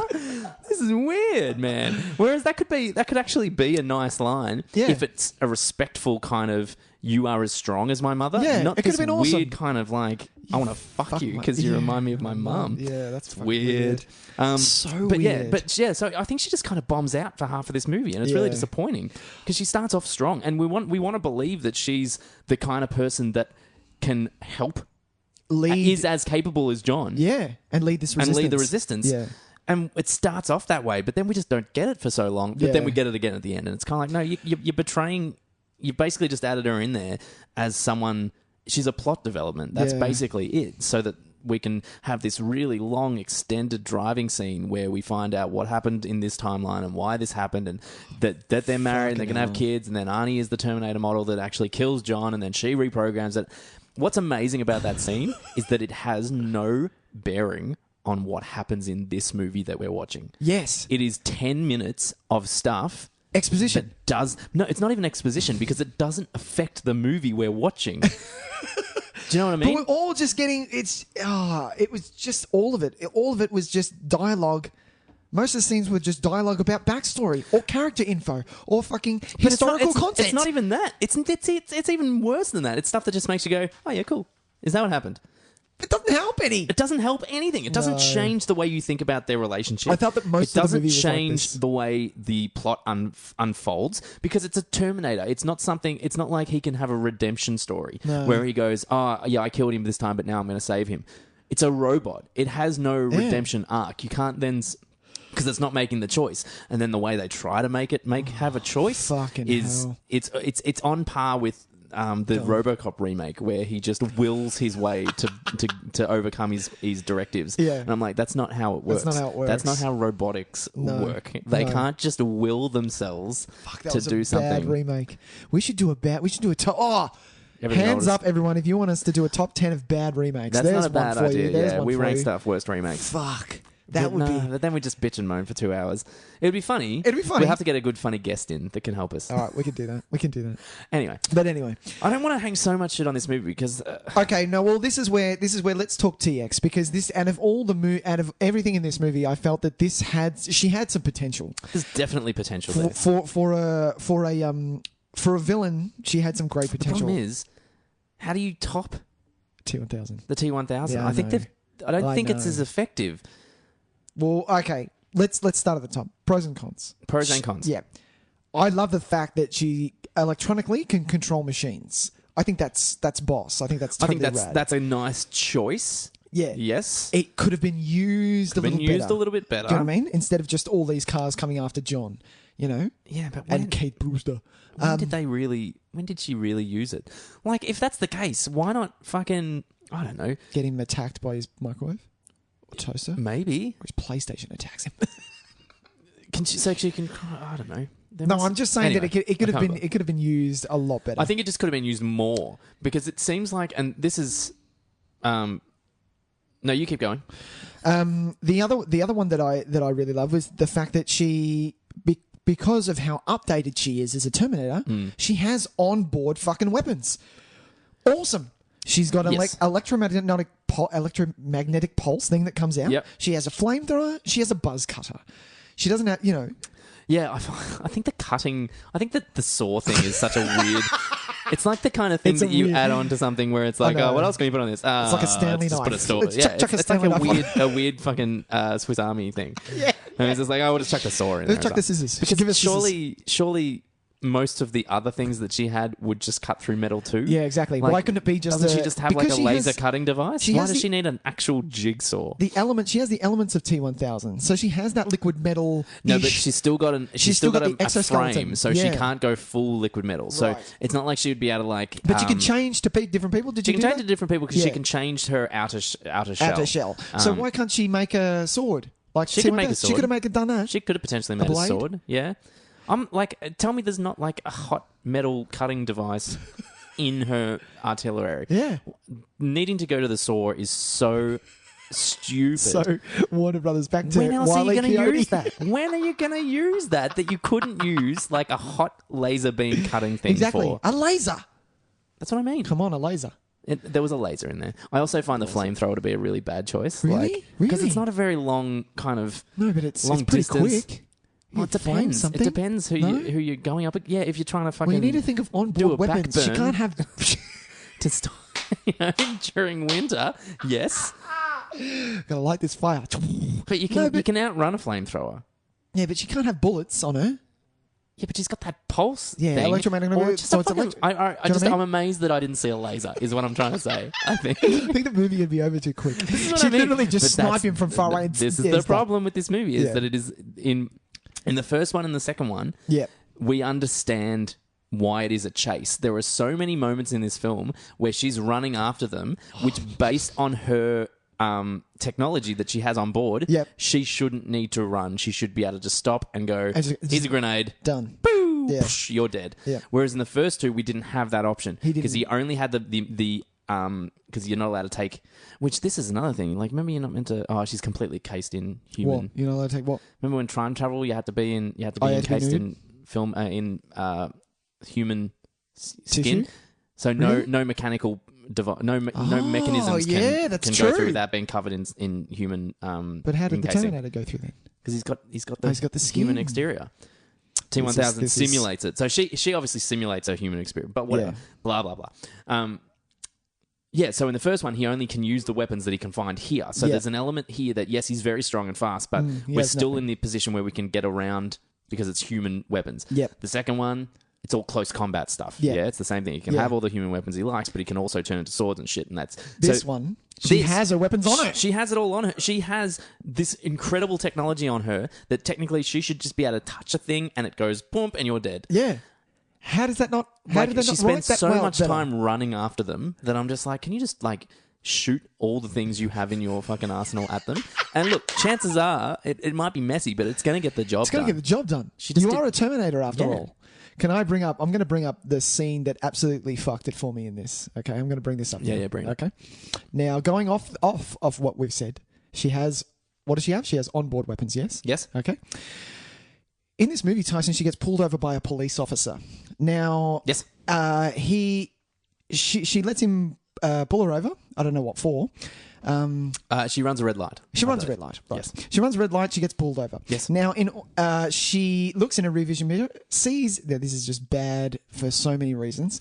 Sees that it is a male police officer. Then looks up in the left-hand corner of the screen. Sees the billboard. A billboard that is Victoria's Secret, and it says "What is sexy?" That's and right. It has a lady standing in a brassiere. She then makes her breasts bigger. That the TX makes her breasts bigger. Yes. The police officer comes up to her and she says, "Oh, I like your gun." Yes. So basically, she let him pull her over so she could get his gun. She has onboard weapons. Number one, why the fuck would she care that her boobs are fucking bigger? Don't get me wrong. I am a lover of breasts, but this is not. She is a fucking Terminator. If she is a Terminator, she would not give a fuck. Like you said before, Arnie ripped people's hearts out to get clothes. Now, in order to get a gun, she wouldn't give a fuck. She would just kill the cop and take his gun. Yes. Not that she needs the gun. She doesn't need the gun. This scene is what ruins it for me. Look, the scene, it ruins it for me because it has there's no reasoning to it whatsoever. Like it's not a choice like where she makes her boobs bigger and then she utilizes that skill to then very slyly steal the cop car. Sure. That would make more sense. Steal the cop car to get information. He takes a second and just kind of goes, "Oh, it's a good looking lady that I've pulled over." Yeah. And but she's already a very good looking lady. Like he would have had that same reaction anyway because she's already dressed in this crazy leather thing that she found that she stole from this Beverly Hills crazy rich old lady. Yeah. And for me, it's a gag that doesn't land and has no relevance to the rest of the story. So because of that, in my head, it's a board of directors sitting around a fucking table going, "Do we have tits in this film? Can there be tits? Yeah, wouldn't it be funny if her boobs got bigger? Because be she's a female Terminator, let's get her boobs out." Fuck off. Really? Yeah. Look, really? What's funny is there's actually no reason for her to be female. They don't use that in any way. No. It was like, well, we've had dude female Terminators. Do you know what would be really cool? Be really cool. Let's make the Terminator a chick. Yeah. But they haven't figured out what would make that unique. Like, what kind of level of infiltration or what kind of advantages would that hold? Yeah. To make how does her gender make it different? Yeah. Instead, we get a better. bad joke about inflatable boobs. Yeah. And that's about it. That's the only thing that distinguishes her as female. Yeah. And that's kind of insulting. So for me, this is just the TX overall. For starters, I feel she's miscast. I've got nothing against Christina Loken. Is that her name? Loken. I find it because I'm going to compare her to T1000. I just have to. Well, yeah, that's fine. He was so fluid with all of his movements. You were almost scared of him. Yeah. Right? Well, you are almost. You were I am petrified. fucking terrified of Jason Patrick in T1000. That's what he did so well. Exactly. He did it with so little. Exactly. This is my point. Facial expression and so little emotion. Yeah. He looked like liquid. He looked like he just glided. Yeah. Where she looks almost... She's moving too fast or she's awkward. It seems weird, especially in that bathroom scene. It's like she shows too much emotion sometimes, I found. Yeah. I didn't like how... if you're watching her face... when she decides that she brings out this is my little controlling robot's finger. Yeah. And so you know that she's doing something to Arnie. And she goes in and it's like evil brow and then big eyeballs true. I'm doing something she might as well evil laugh at that point. Yeah. And I was like, well, that's not this should just be a process. This should be a mechanical process. Figuring out that she's not taking any personal satisfaction from this. There's no emotion. But I get that a lot from what she does. The only one that I actually like, which I think is really effective because I feel like it's a little bit Invasion of the Body Snatchers, is the one where she picks up the blood off the bandage, licks it, and goes, no. No, not that one. I hate that one. I'll tell you why I hate that one in a second. The one where she picks up the bandage. The bandage. And it says it's John Connor, and her jaw just opens and it turns into like a kind of half scream kind of thing, because that for me is her processing her onboard computer going ape shit, because it's like, we've got him. Oh my god, this wasn't even part of this mission. Yeah. So, and I think it displays it really well because her eyes stay dead, her mouth just opens, and she does the Invasion of the Body Snatchers scream. That's so true. Yeah, and I was like, that's good. That's effective. Yeah, but then. Other times, like, she's got her eyebrows are doing stuff. She's getting sassy, like, look what I'm going to do. And I'm like, no, that doesn't, it's not what it's meant to be. Even when she goes to the party and the kid opens the door and she fires off, she's getting satisfaction by shooting him. That's it. Like, there should be no I don't mind her showing, like, pretending to be something in order to then, like, to make it more comfortable. Like, she's kind of, the way she answers the door, she lightens herself a little bit. And then the guy goes, that's me. My sister's upstairs. Yeah, and you're right. She shoots, and then you see this kind of half smile. Back to her, and I'm like, no, she shouldn't be smiling. This isn't like, she's a cyborg. She doesn't take satisfaction from this. She can't feel that anyway. Exactly. I don't like the licking the blood because for some reason everyone else she's been able to figure out by look.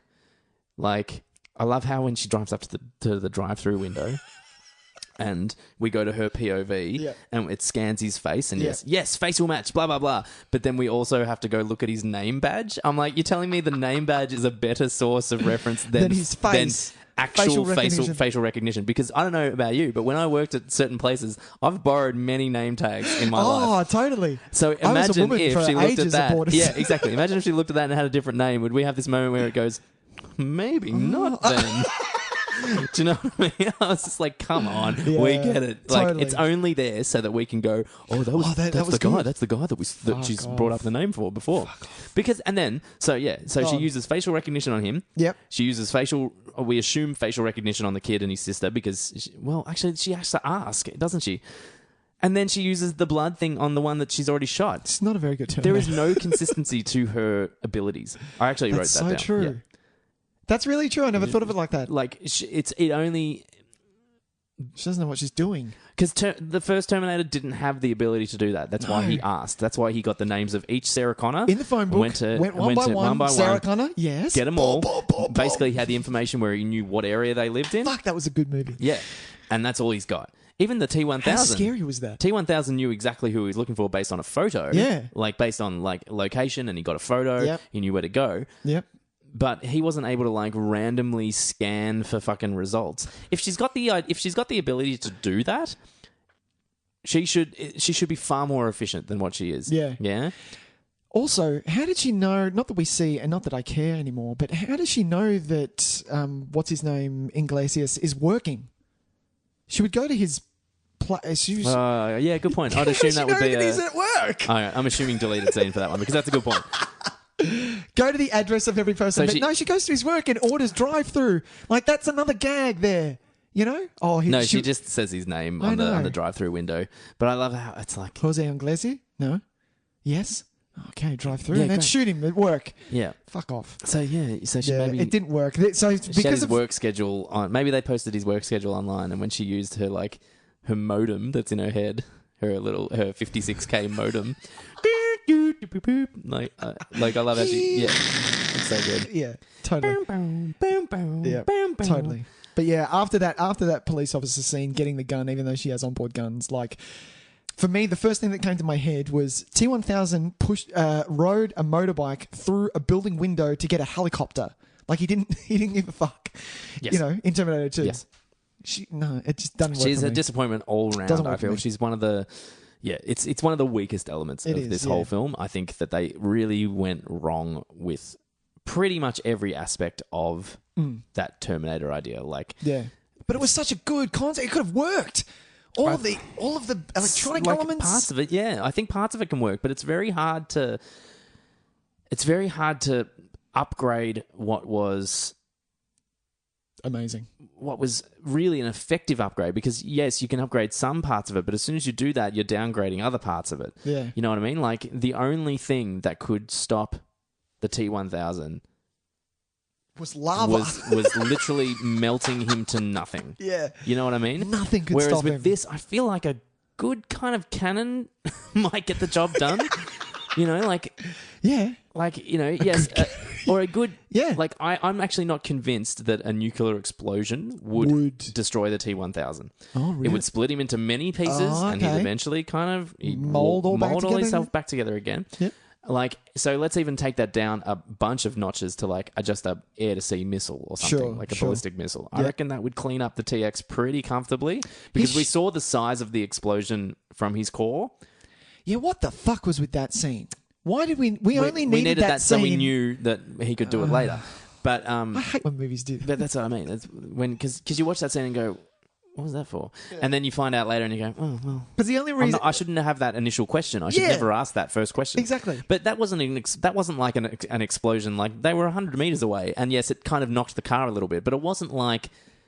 It was, you know, it was probably less than a normal military missile would have done. So she's not exactly. It doesn't inspire this great amount of fear in me. I just kind of keep bazookaing her until finally one of them kind of got the job done. So true. Well, you know what? Fuck it, just get a tank. Well, get a tank. Get a tank, and like, because she didn't show any kind of like great. Tanks don't have electro. Yeah, that's a good point. She's not controlling the tank.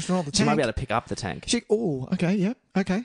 And you wouldn't want to be inside a tank while it gets picked up. I feel like that'd be like... Fuck, that'd be bad. That'd be like just... a pinball machine, and you're the pinball. Oh, that's rough. I reckon there's many ways. I reckon the cleverest thing they do is with the magnet thing. Yes. So I assume that's like some kind of like collider sort of thing. Like, it's one of the... I get the feeling it's like one of those things that makes atoms go really fast around and stuff like that. That's the kind of vibe I was getting from it. To me, it looked like the thing in Tony's chest. Like an arc reactor. Yeah, it looked like an arc reactor. Because I'm kind of thinking to myself, it's like, okay, so it makes a magnetic field. What is the point of something that huge that makes a magnetic field? And all I can think of is like scientific kind of, because I know they try atoms and shit? Yeah, they try to like spin atoms as fast as they can and smash them together and see what happens and all that kind of shit. So that's the kind of vibe I got from that. For me, that's a kind of interesting thing, is set them in that environment and find some. And they even toyed with it a little bit in Genesis with the X-ray machine. I need to watch Genesis. That stuff I thought was kind of interesting, but then she just cracks out her buzzsaw and basically jams it in, and I'm like, oh well, fuck, like, what's? And I love that. Oh well, fucking, like, at least at least laser it. Come on, like, it's just, it had no. It was a momentary good idea that instead of actually paying off in any satisfying way, they just went, oh, she just shoves the fucking sword in and it blows it up. Yeah. And it's like, okay, fine. Thanks for nothing. Yeah, exactly. You know what bit I did like, which was cheap, but I did love it? Yes. When Dr. Peter Soberman rocks up again. Okay. And I hate it. I hate that bit. But go on. In a movie, at that point, though, the movie is done for me. Yeah. I'm done. What's his name? Silverman? Silverman? Silberman. Yeah. I think it's funny. Oh, yeah. You're right. It's cheap. It's cheap, and you do get a laugh out of it. I think it's when I think about it. The first time. That it gets really frustrating, because it's kind of... just kind of... Okay, so I wanted to... Do you remember?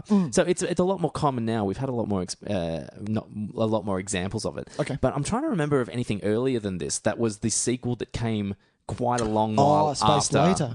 Because we've had a few, like we've had Jurassic World, we had the Indiana Jones, we've had those kind of films where it was like, we're going to cash in on this old school nostalgia. People have been waiting for the sequel for years. We're finally going to give it to them. Tron, yeah, sure. Definitely. I like Tron Legacy a lot. I like the first half, but yeah. Yeah. And so I was trying to remember if any other movies kind of happened earlier than this, like 2003. I feel like this was kind of fresh. No, we were still fresh in that idea. So we were still excited about the fact that we were finally getting a sequel to a movie that was 12 years ago. Yeah. I can't think of any others. Was Die Hard 4 out yet? No, that was like 2007 or 8. Right. Predators was much later, 2009 or 2010. Yeah. So do you know what I mean? Like, I think it might be one of the earlier ones. Yeah, that's true. And what I found really frustrating is that it played into all the things that we hate about those movies now. You know what I mean? It basically just made sure that it had every moment that made you go, I remember him. Remember him? And he doesn't actually serve the story in any way. He's just there so that you can go, I remember him. Yeah. Great. The only reason that I liked it, cause even though admitting that it was cheap, was because Dr. Sobman was such a prick in number 2 that it was nice to see that he's just a wreck piece of shit. Yeah. And that's all. I got that satisfaction. There is satisfaction in that. I can understand that. And that's it. I can understand. But I hate the bit where they do the slow-mo turn and he sees him and runs away scared. It's horrible. It's horrible. Ugh. Yeah. I just love the breakdown. He doesn't need to see him. He just needs to... I don't need him to see him. Yeah. I need him to say to Kate Brewster that, we got to get over these things. Yeah. Yeah. It's just... Yeah. I just... We bitch and moan about him now, but I'd love to know where it started. Like, who was the first person to come up with the idea that a sequel to a movie, that we haven't had for 10 years, can essentially just be that same movie again? So that there's heaps of references. It's all just it's a reference fest. Because this is a reference fest. It's basically every single time it's trying to be Terminator 2, though. I don't think it's referencing it on... It's not referencing it on purpose. I think it's doing it because it worked last time. Does that make sense? Yeah, okay. I get what you're saying. I feel like it's a bit more... Rather than referencing it like a Last Action Hero, that's a bit different, but referencing those characters as something like that last time. Well, let's say the only purpose that there is for the sunglasses gag is because... Like, why does he wear sunglasses? Why does the Terminator wear sunglasses? I have no idea. What possible benefit does it have? Right. Well, the only thing that me and my brother talked about this, I think, and the only thing that we could think of, because in Terminator 1 and Terminator 2, dogs are the only thing that can see a Terminator. Yes. They bark. Do you reckon that they can't That's see what we thought. into their eyes? Can't see into their eyes. Interesting. That's worth having exploring further. Exploring that. But apart from that, you're dead on the money. Why the fuck does he put on sunglasses? Yeah. Because there's an element in the second one where it's it's effective because it looks like he's going to kill him, and he actually just grabs the sunglasses out, and it's almost like a bit of a fuck you, like, and so look, whatever. But he's programmed to learn like that one, whereas this one is meant to be kind of something, I don't know, like what's the through line? Why are the sunglasses there? Why does he choose? I'm going to put on sunglasses. Ha ha ha! They're Elton John ones. Oh, but why am I going to take them off then? Yeah, exactly. What does he know? Yeah, exactly. Like, he doesn't know fashion. He's just got something on his eyeballs. It's because they were red, and he's like, it's too much red now because he sees red normally, and it's like I'm all a dither. But not even that. He takes them off, crunches them to the ground. Yeah. But then finds a pair that like is a bit more Terminator-esque and is like, yeah, these are the ones. These fucking bad boys. Fuck off. Anyway. Terminator 3. Terminator 3. Can we find some good things to talk about? I feel really bad. I feel bad as well, but I can't find anything. Nick Stahl? Yeah, hang on. Nick Stahl does okay. Like, really, he does. Okay, no, here we go. Go on. I'm going to save it for the end, actually. Let's talk some more shit stuff. All right. Talk some more shit stuff. I feel the movie starts when we get to the bunker. How fucked is that? Because that is the end. The plot starts. Yeah. It's just a big chase scene up to that point. I felt the end of... Go on. The Skynet idea is kind of an interesting one. That's true. Seeing Skynet take over, like seeing when it did go, when it came fully aware. Because I like the idea of how we, up until that point, we didn't know kind of the details. Like, what was it about Skynet when it went fully aware? Yep. Like, the idea of a computer system going fully aware is a bit vague, especially in 1991. Yeah. Where it's like, what do you mean a computer program became aware? Like, I'm playing fucking Pong on my Commodore. If it went fully... In 91, we're playing Super Mario Bros. No, we are playing Super Mario, you're right. But if my SNES or NES went self-aware, what's the worst that could happen? Exactly. At that stage? It would every crash my time. high scores, yeah. Motherfucker. So the concept of something becoming self-aware to take over... My fucking... Yeah, exactly. My Super Mario 3, man. I had every corner of that game covered. But, so to see the way it started, the way it was kind of like... The birth of it. But in the sense that it actually... It tricked us into thinking it was the right thing to do at that point. I actually did love that. Is interesting. That was great. I like the very end. I think what's really interesting is... The very end of the movie. Yeah, so I like the idea. Okay, so I like it and hate it at the same time because the end of the film, when they get to the bunker at the end, it kind of betrays the whole idea of what these films have meant so far. Yeah. Is that we are not... Fate is what you make, basically. It is. There is no future but what you make. It's basically been the credo of these first two films. And it's, you know, it's metaphorical for, you know, be your own person, live your own life, don't let society tell you what you have to do. It's all that kind of junk. Yeah. And that's a great, you know, it's a great message and it's a great idea. It's a great sci-fi, you know, using these crazy, obscure sci-fi concepts to tell a very human, individual story and give you a message that you can take away. Yeah. And this just basically shits on that. Like, it basically says, no, it's all destiny. We can't, it's inevitable. It is inevitable. You're fucked. All that kind of stuff. You're all fucked. And that's, to me, so that kind of shits on what the first two movies was representing. But at the same time, I like the way he doesn't get the ending that he wants. We see John, I know what you're saying. We see John kind of get there and go, well, how are we going to beat this? Yeah, he takes the thing... And it's like, I'm John Connor, I'm in blah, blah, blah. Oh, you're talking about that bit, yeah. And the guy's like, who's in charge there? Well, I am. I am. I really like that moment in concept because it's about accepting your responsibilities. It's about manning up and being the person that you... Because up until this point, we've never seen a John Connor that... And the movies kind of embrace this, that he will become this person one day. He's not this person yet. Yep. And this is the first instance we finally see of him maybe becoming that person. Sure. So I like it as a moment, and this is what I was referring to before. Moment to moment stuff works, but the movie hasn't earned this moment in any way. No, we haven't seen like little flashes of this from him, of John being the leader. We haven't seen him like fighting against the want to be this person because he's like he doubts himself, but deep down he has this. Yeah. We've just seen a scumbag, like a street fucking druggie, an arsehole who is kind of just hanging out and is doing what he can and is trying desperately to stop this because he doesn't want to be this person. We haven't seen the development of that. It's just he's picked up the thing at the end and it's basically just going, oh, well, I guess I am. And so as a moment-to-moment thing, I think it works really effectively, but when you reflect upon it and go, oh, but hang on. It came out of nowhere. Why? There's no growth to this point. It's just we're here and then suddenly we're here. This movie would have been so much better had we seen that growth. Well, I think much better. Because and this is the thing, I watched that and my head goes, oh, that's what this movie was about. Was that what this movie was about? Were they trying to show us the growth of John Connor? Like from John Connor from his lowest point to when he finally has the strength to lead? Yeah. Because that didn't happen.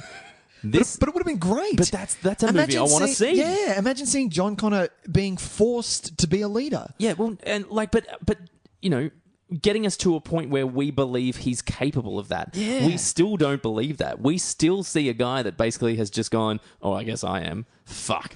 You know what I mean? I'm here. I'm on the other side of the mic. Yeah. I'm your leader. I guess. The fuck are you the leader? There's no reason for us to believe that he's changed or he's become a more responsible person or he's ready to take on this responsibility. Exactly. If anything, give it to Kate Brewster. Give it to fucking Kate Brewster, man. Yeah. At least she knows her way around military kind of ideals in a way because she's grown up with a fucking general as a dad. Come on, man. Anyway. Yeah. Okay, so I've got some funny things. All right. Give me something. Who's operating the pedals when she punches the dude through the stomach and drives the car? I've written this down. That was literally put in there just for that. It's a good moment where you just kind of go, oh, that's kind of gross. But then the fact that she drives the whole way to the cemetery, I'm like, who's pushing the accelerator? Because it doesn't look like one of those fancy cars where it's like self-driving cars or any shit like that. No, not at all. It looks like an old cop car. It's not a Telstar. No. Who's doing that? Horrible. Also, why does he get this gruesome horror movie death? Right? Yeah, exactly. That's not the way to do this. Like, she's meant to be efficient. Like, the thing about the Terminators, like, you look at them, they were never like, yes, he, shotgun blast to the head or whatever, but he wasn't trying to, he was basically just in and out. Yeah. If you're going to take over the body of that person so that you can then try and infiltrate it from there, you want to be a little kind of slide on the down low about it. Exactly. You don't want to go. She cracks out the jigsaw, which I'm like, well, that's a waste as well. Like, you're choosing the messiest weapon, and we see the splash of the blood on the photo, and so we can only assume that he's like in pieces, basically on the ground. Yeah. It's kind of like, man, if those coppers just kind of went, "Can we come in for a second?" Her whole plan would go to shit. She wouldn't find out anything about who it was. Why not just like a really like Just the laser beam. It's all about the fucking laser beam. What about just a really just a quick lobotomy? A quick little straight through the skull. Yeah, he just drops to a sack. She puts him in a chair. No blood anywhere. Nothing. Hides him in the shower. It's very clean. It's done. It's fine. And then we go from there. Sure. It was just for the sake of... That doesn't want to make people buy popcorn, Tys. No, well... Maybe. You know what else my gripe was with the TX was the fact that she, when in the end, when she finally gets terminated, she screams. She screams like she's really scared. Fuck off. Well, see, I think they were trying to emulate what happened to the T-1000, whereas his response was far more felt like a malfunction of a computer. Exactly. Because the way it was transforming into all the other characters that it had been. Exactly. It felt whereas this it was dealing with something, an element that it had never come in contact with. This was different. This was it was being defeated. It had scary scared eyes. No, don't do this to me. No, I thought it was more. No, my John Connor's getting away. I didn't feel any of that. Yeah. I felt like, it was screaming for its life. It was like, yeah. But the way the eyeballs kind of pointed downward. Oh yeah, it was crying. It looked like it was crying, and I was like, that's it so looked true. like a wimpy kind of scream. Yeah. Yeah, that's so true. Do you know what I love? Fucking that it's lame. like, how do we get the first Terminator up to the bunker? She flies a helicopter. How do we get Arnie up to the bunker? He flies, he flies a bigger plane. helicopter, I guess. Oh, that was terrible. That was so terrible. My favourite line in this whole movie. There's my father's plane. I trained on it. Oh. And then they get in and fly, and I'm like, sorry, this is new information to everybody. It's very convenient, isn't it? I guess. What if that fucking just so happens that this fucking hobby plane was in a military bunker? Good thing, because if it was just a fighter jet and she was like, she couldn't fucking play. I'm not good at this stuff. I'm not good at this one. This one's got way too many buttons. We can try, but we're gonna die. We're probably gonna die. I'd rather that. See, that would have been fun. Because she could get in and go, look, this is not what I'm used to. It's like, we can do this together. We'll do it together. We can do it. Not the convenience. And he can lead her. He can Well, go... they can work together. Oh, fucking hell. Oh, and that's the other thing. That's another thing that I have with this movie is... I don't know. I was trying to think of other movies that have done this.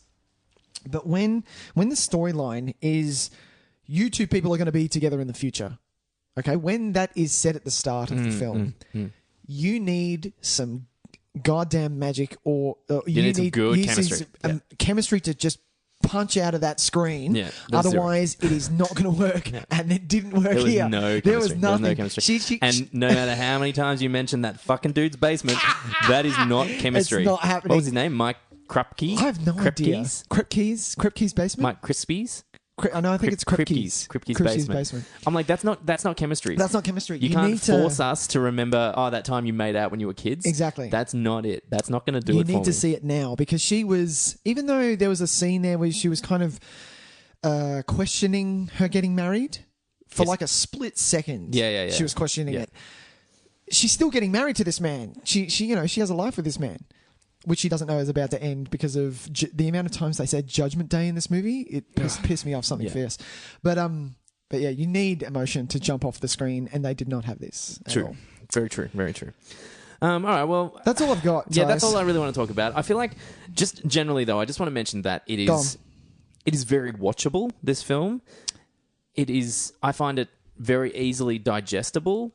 And I know we've just hung a whole heap of shit on it. We didn't mean to do this. I actually didn't mean to be this negative. Yeah. I actually have come out a lot more kind of like, but I don't dislike the experience of watching this film. Sure.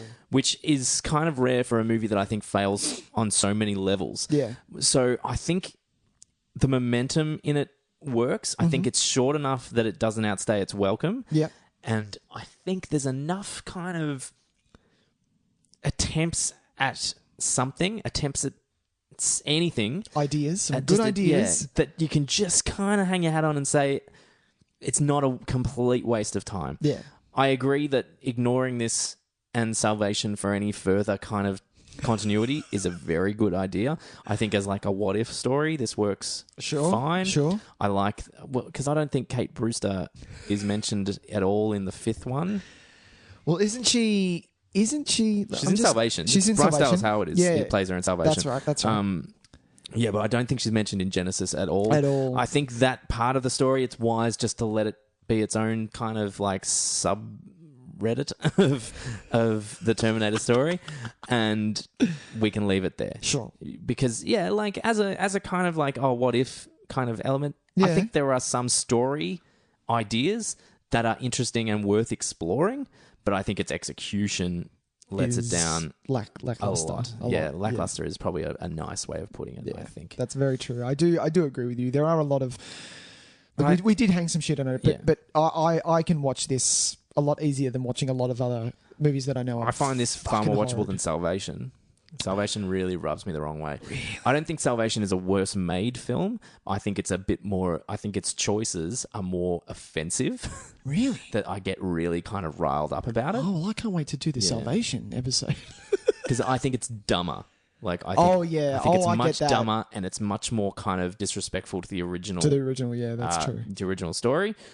Whereas this is dumb, don't get me wrong, and this does kind of take a shit on the original timeline, but in a way that, like I said before, I just feel like there's just a few more attempts to be respectful. Yeah. Whereas I don't feel that way in Salvation. The only thing in Salvation that I think works is the Kyle Reese story, element. That's I think they did that really well. That's so true. But that's just him living on his own. Yeah, I wanted the movie to be that. Well, this is kind of what you thought you would get from, and this is why it's the worst idea this entire series made, and this is. This is the case for any film series in existence. Yeah. If you want to ruin your series, by all means, hire Sam Worthington.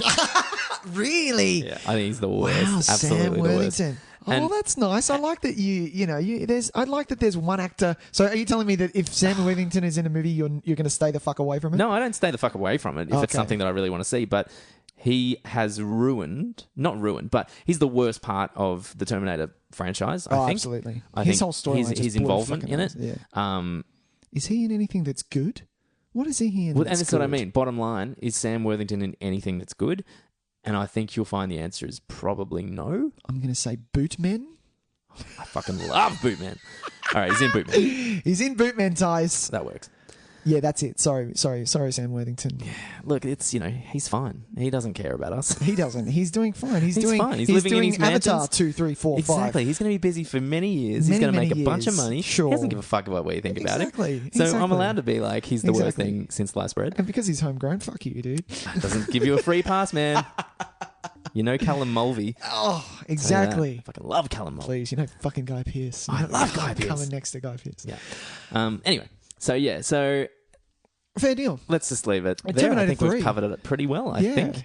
That was fun, Nicholas. We'll have to do the other ones at some point, no doubt. Absolutely. I feel we should end. Well, Tyson, they're doing another one, Tys. Well, that's the thing. I think Genesis was successful, but they might be ditching that setup because I think it might be. Yeah, that fucked with it, didn't it? Yeah, there was some real but this is kind of why I like Genesis a little bit. We've talked about this briefly because they just went fucking ape shit with the timeline and which is the worst thing you could do to a movie like this. Don't touch it. But in some ways, if you're gonna do it that way. Don't fuck it like up. This went and just kind of was afraid to fuck with it too much. Yeah. But it just did little bits and pieces. I like that Genesis just went in and just like a cranky child at daycare and just kicked over everything and went, no, we're doing it my way.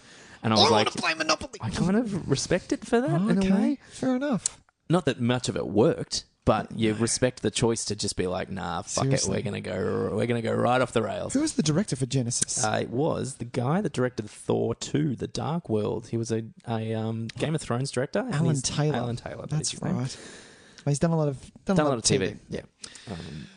He's kind of 0 for 2 in films. Big budget films. Even though I like Thor 2, The Dark World quite a lot, but I'm one of the only people. You are one of the only. That's all right. We'll get to that. Anyway, why don't we move on? Let's move on. Let's cause some stress. Let's do it. Oh, that was only air. Oh, I like that. Yeah. It's like the crowd noise. Yeah. Thank you very much. Who's going first? Do you want me to go first? Yeah, I'd like you to go first. All right, I'll go first. Go on. I'm going to go really quickly. Yeah, let's snap it up. Like you wouldn't believe. On Netflix. Oh. Recently added to Netflix. Oh. We have the 2015? Let's see. Was it 2015? 2014 comedy that was banned from... Banned? Yes, it was banned from cinemas because of political reasons. Oh, and North Sony Korean leaked reasons? it, and North Korea got mad, and it turned out to be just a really funny movie that was fine. And fucking good on them. The Interview, starring two actors that I will almost watch in anything: Seth Rogen and James Franco. I've never seen it. Oh, it's not up there with like the top of their output. It's no This Is the End. No. It's no Pineapple Express. Right. Definitely not. But it's funny. I had a really good time. I laughed my ass off. I think it's got a lot of things worth talking about it. And I think what it actually is kind of... I remember when it was such this outrage because it was like belittling Kim Jong-il. Yeah. Or Un. Jong. It's kind of not. Oh, really? Like, yes, he kind of, it does turn and he becomes like... And it's a very big kind of dramatic death at the end with like bombs and guns and tanks, and it becomes like a bit kind of MacGruber-ish in its over-the-topness.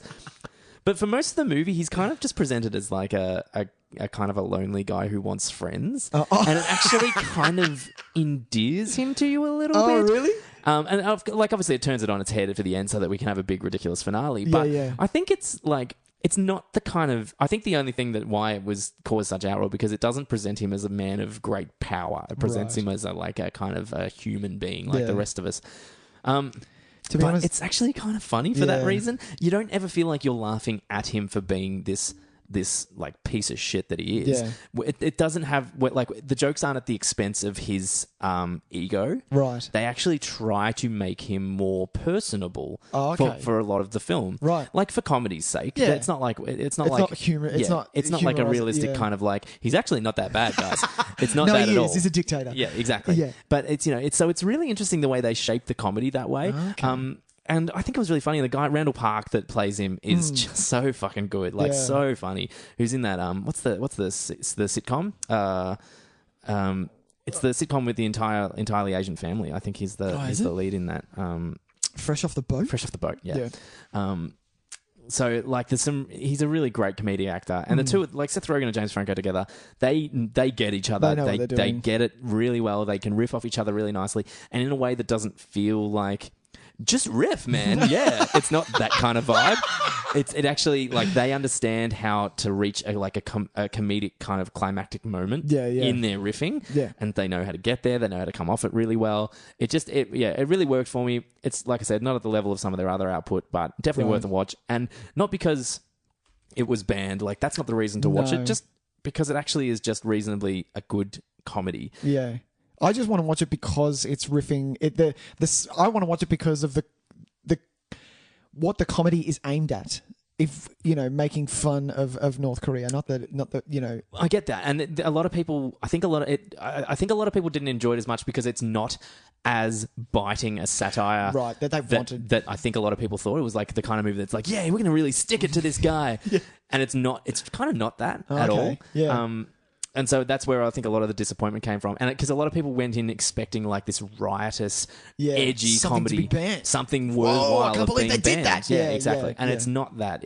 There's no reason why this movie got banned. I actually think if he watched this movie, he might kind of think it's funny. I don't think that man has a sense of humor. No, but doesn't he have like an incredibly large DVD collection? Does he? One of the Korean dictators had like this Really? wicked huge DVD collection. Anyway, I have to look that up after this now. Maybe I've just made that up. Maybe it was like a South American or something. Elvis with his 3 TVs going at the same time. Yeah, the show ain't no good.